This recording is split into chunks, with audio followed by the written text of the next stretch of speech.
so we're back here at the 1641.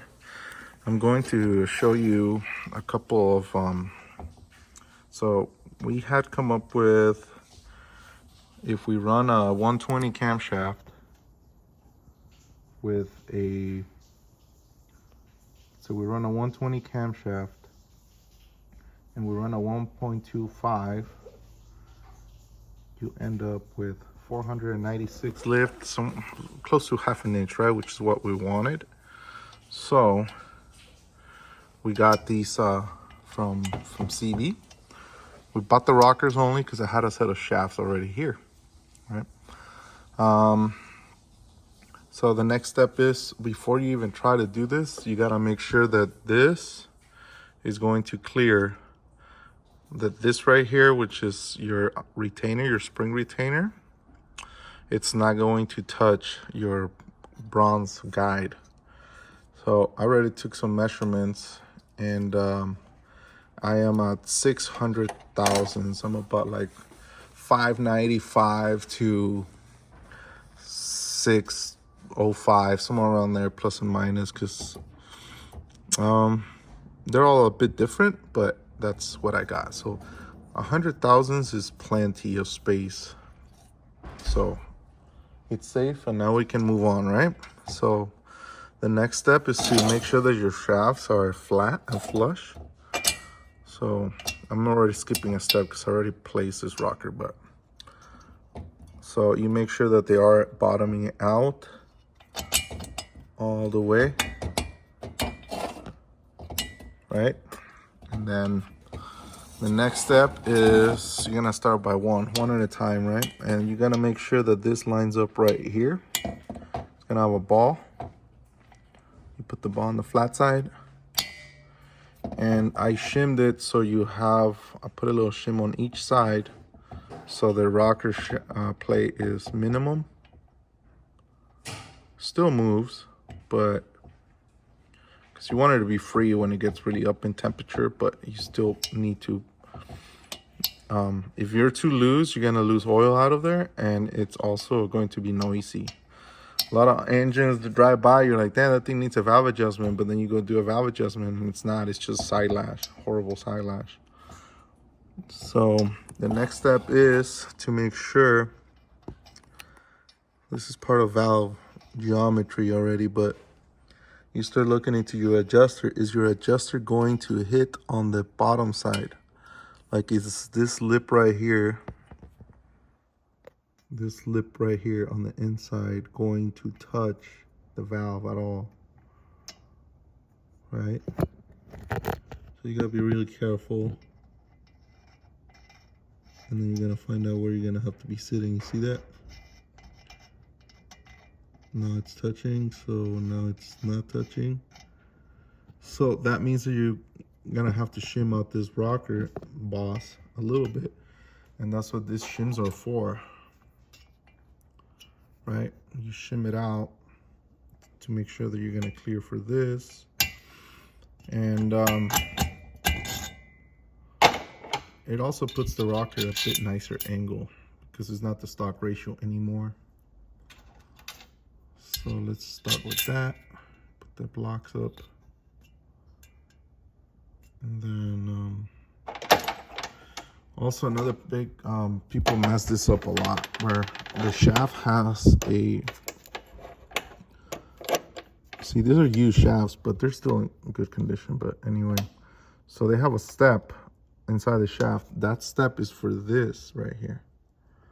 So you have to put the shaft, it only goes one way, that way. So that's the first step, right? To make sure that that's gonna go in. So anyway, now we can see we have a much better angle no matter where we put this. Obviously the adjustment also matters where it's at, because it's got an oil and groove built into it. Can't be too far out, and that's part of the geometry of the engine, but there's oil inside here that's running from this shaft, from that hole. can't really see it, but there's a hole in there. And it brings up oil to here. And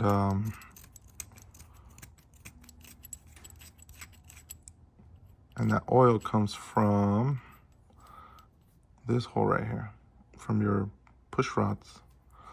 So it fills up that channel inside, and then it goes up here.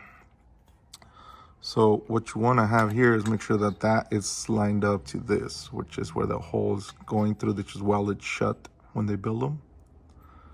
That's why they machine that hole through the top. And then you get, once you get this figured out, then you start figuring out the shims. So this lance, it can be a bit offsetted, but on this, these are kind of big, so I kind of just put them a little bit more centered. And on any other type, you do want to have it offsetted from the center of the valve if you didn't have these adjusters. And well, you'll make the valve spin a little bit from the travel like a cam. But on these, I don't think you can do that because they have a ball, and this ball sometimes do this where you can't not find the flat spot on them, and it gets really annoying. And it happens every time, at least with one of them. And it just means we have to clean it again because it's not clean enough. Yep.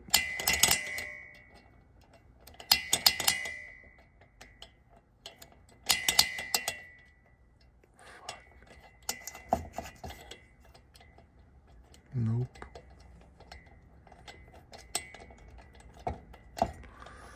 Anyway, I'm gonna have to take this rockers off again. It's been sitting here for so long, it's starting to get rust in the rocker and the springs, which sucks. We got it. So on to the next one. So I just do it one at a time like this, right? So I'll put a different type shims in here. The thick one right here. And I grab the anyway, here I do it. If you feel like it's turning this, it's too tight. You need to try another combo. There you go. Then I grab this, and there's a flat side and a curved side. I like to put the curved side this way. Too much slop. So let's get rid of this one. Let's try this medium one. A medium one and a thick one. And then we put this back on. Okay, I think this works. Might be a little tight. Let's try it this way.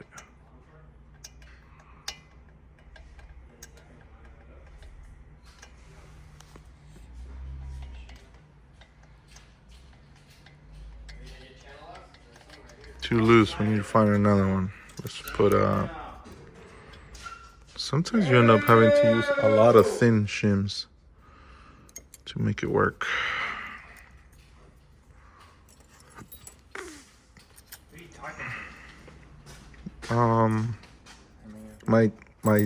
My 3 fans on YouTube that are live.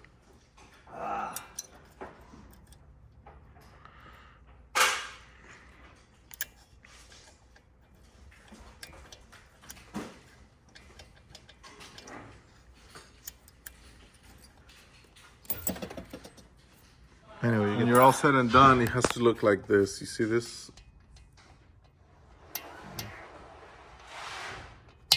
They move free. Got a little bit of play.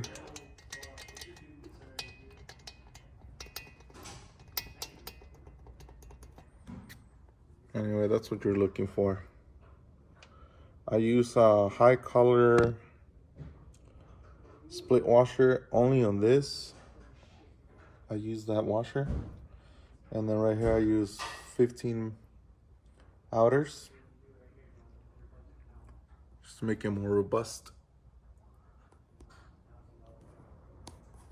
And this is just prep work for when you're actually building the engine. You're gonna have to do it one day. Might as well do it before you put the head on there.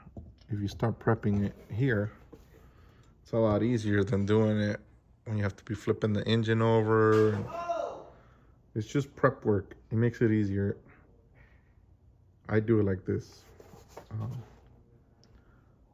every single time.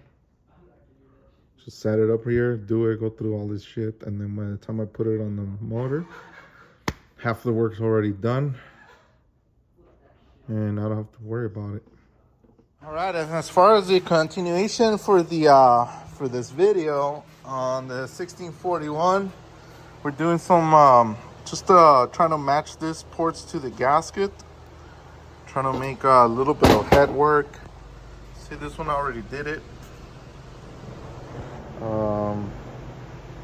It's really not much like porting. It's just making sure that we use as much as possible of what's given. We don't want to make a big port. This is a small little engine. It doesn't really need it, but we're gonna try to make it as nice of an engine as possible. So this one's still yet to be done. This one's started, it's not finished. And here is already got the pump that we're going to be using on this. It comes with the filter. I believe it even comes with the bolts for it. If it doesn't, I believe I do have some that are long. And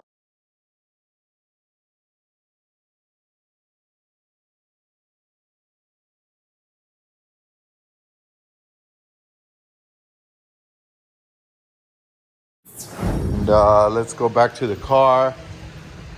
This thing right here,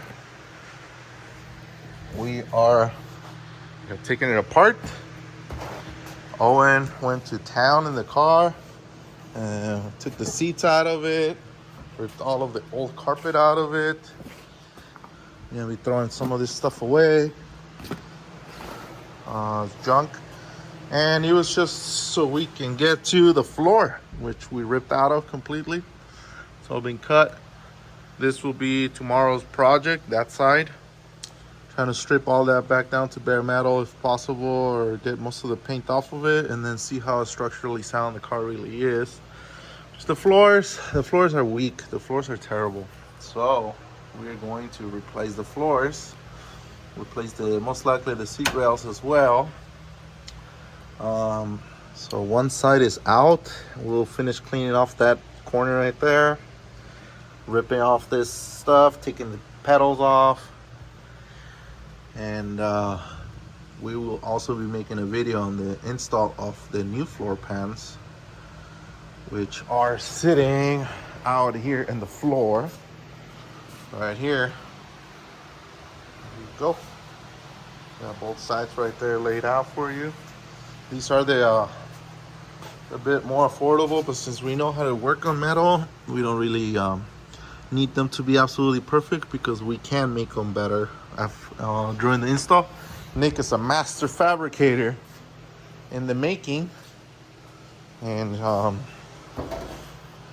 this is gonna be the before. You'll see the after later. But as far as the body goes, the body's good. It's just the floor. From so far all this stuff's good. All this stuff's good. So that makes me a bit more happy about the car.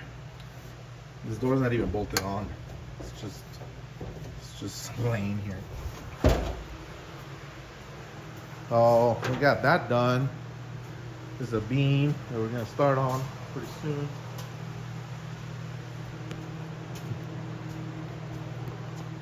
Oh, this thing is getting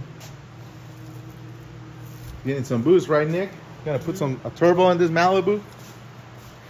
Yes, sir. Damn, who'd you get the hat at, bro? Big brains, only big dude. Brains. Bro. Gotta keep the curls in check. Yeah? Safe and sound. Nice helmet there, buddy. Is that the new helmet? One of them.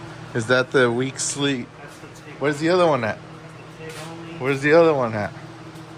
That's the Tixter? That's the Tixter? For pans, sheet metal work. Sheet metal and floor pans right here. Wow, this looks fast, bro. So this is the pipe that kit came with. Yeah? Mild steel junk. Yeah. Look, it's rusted already. It's rusted. This is how it came out. Brand new in the box. Disgusting. That is disgusting. Yep. This is the replacement. Oh, wow. Stainless. Yeah. Stuff on. And your cold side and your hot side, right? Yeah. Very nice. The turbo is only gonna have 8 pounds. Mm-hmm. Just a grocery getter. And you gotta make the pipes all the way to the tailpipe, right? Yeah. All stainless. Yep. Nice. Well, this LS3 swapped Malibu will be getting some power pretty soon in the VIA boost. And I haven't forgot about you, Mike. We'll get back on that thing. We'll get back on this thing. It's just some wiring. Let's get this bad boy out of here, put you on the lift, and then you're back at it. And that's it for today's video. We're gonna get back on this. We got the cylinders being trimmed 10 thou, so we can get back to our 40 deck, which was the ideal, what we were trying to accomplish on this setup. Then we'll see if we need to trim these head studs, and after we do that, then we'll do push rods. Then we'll continue to build it, and then we'll be back at it. ¿Qué pasó, my little shoe boy?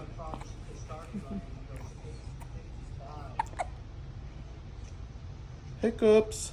Hi, Hiccups.